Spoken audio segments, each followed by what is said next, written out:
अब विवाह दान में सब भावुक क्षण होय छे, सिंदूर दान और कन्यादान, अंत में बेटी के विदाई, जाहि में सबसे पहले सिंदूर दानक बेर जखन होय छे तै कालक की गीत है और बहुत प्रसिद्ध पारंपरिक गीत है जे कि अपने 100 गोटे गंगा कैसेट के माध्यम से सुनने छिए और हम एहि गीतक प्रस्तुति कर रहल छी, सुनाबे के लेल जा रहल छी।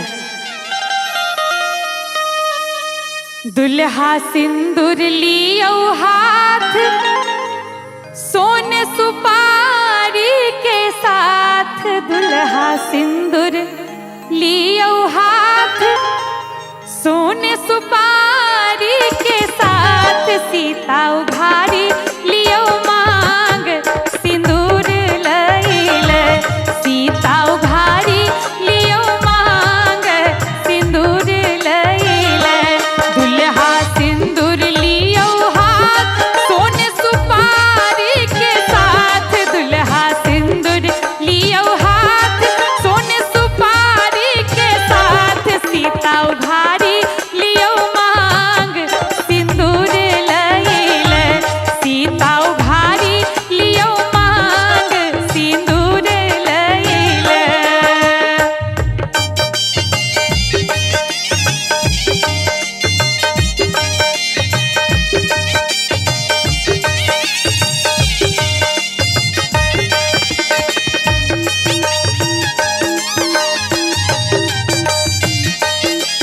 बहुत बढ़िया।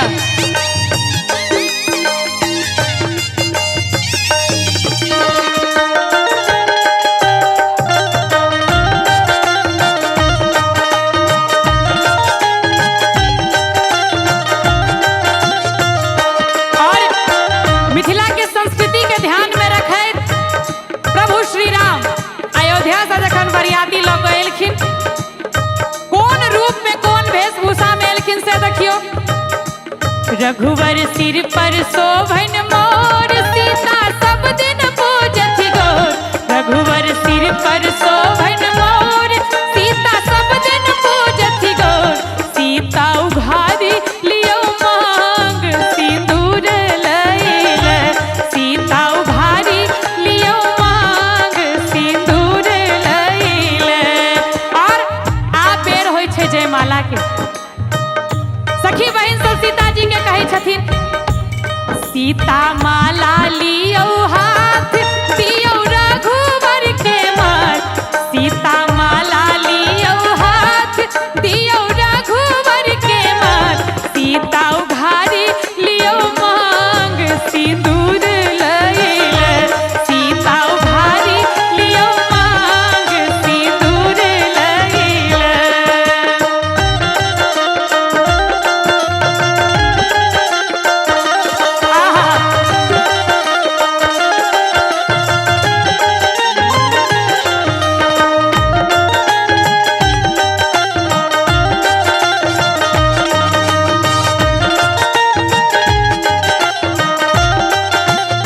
अब प्रभु श्री राम आसन तासन लगा कऽ बैस जाइ छथिन।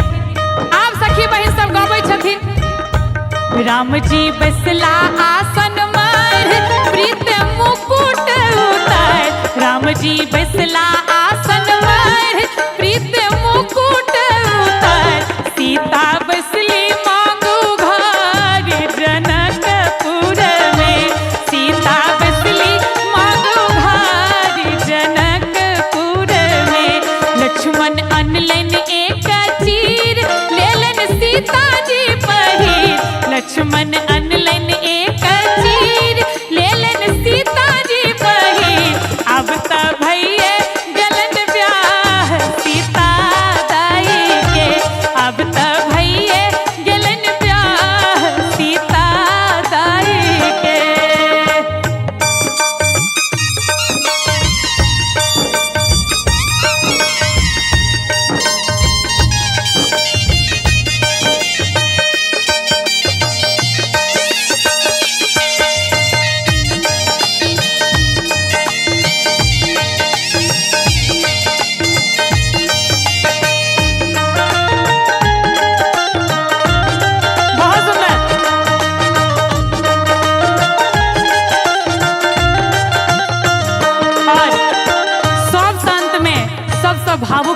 छै कन्यादान।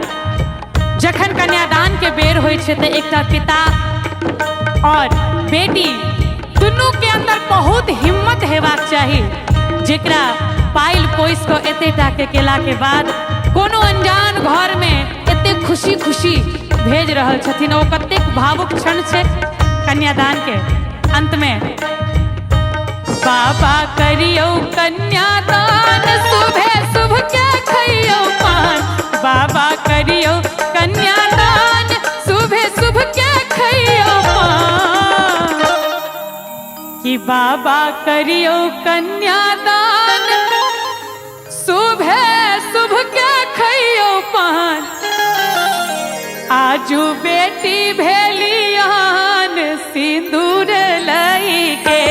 आजू बेटी भेलियान सिंदूर लई के।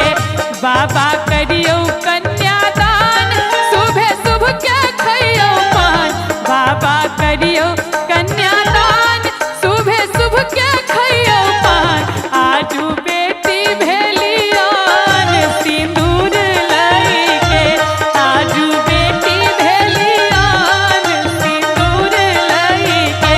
आजू बेटी भेलियान सिंदूर लई के। सीता उधारी लियो मांग सिंदूर लईले। सीता बेसली मांगू घारी जनकपुर में।